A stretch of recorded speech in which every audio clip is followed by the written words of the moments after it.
আম্মা আমাকে গালি দেয়, এটাও সত্য, গালি দিচ্ছে এটাও ঠিক, কিন্তু তোমার আম্মা আমাকে দেখতে পারে না, আমাকে সব সময় গালাগালাজ করে।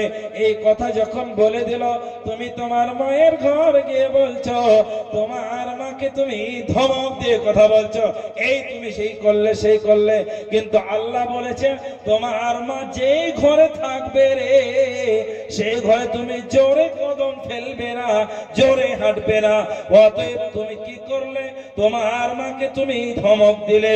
আর অনেক পিতা মাতা কি কারণে আজকে ছেলেদের কাছে ভাত পায় না, সেই সম্মান, সেই আদর করা, সেই আদর নয়। যখন তোমার পিতামাতা অসুস্থ হয়ে যাবে, নরমে যাবে, তখন তুমি করবে, দায়িত্ব পালন করবে, এটাকে বলে দায়িত্ব। এখন তো তোর তাজা শরীর, তুমি কি দায়িত্ব পালন করবে? এখন তো তোমাকে তোমার পিতামাতা খাওয়াই। সম্মানীয় উপস্থিতি, কাজেই বুঝতে হবে এই সেবা যত্ন করা সেই সেবা যত্ন নয়, কাজে অনেক কঠিন ওই সেবা যত্ন করা যখন পিতামাতা বিরুদ্ধ হয়ে যাবে। সত্যি না মিথ্যা বলছি?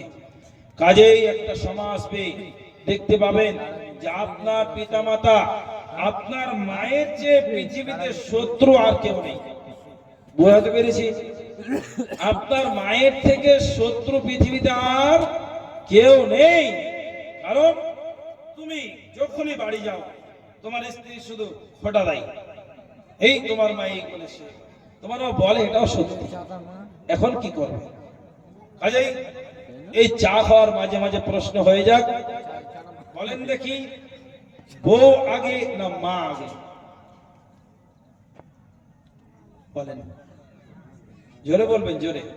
মা আগে। হ্যাঁ, মা আগে। আপনি কি বলছেন? আপনারা মা আগে। মা আগে। আপনারাও মা আগে? বুঝতেই পারছি না, আমি মার খাবো না আপনারা খাবেন? আমরা খাইলে ভালোভাবে বলেন।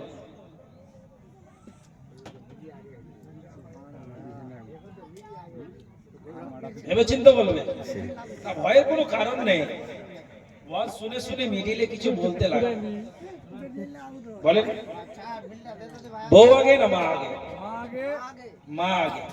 আপনারা মানে তো ওদিক থেকে বাম পাশ থেকে এসেছে মা আগে, আপনারাও বললেন মা আগে।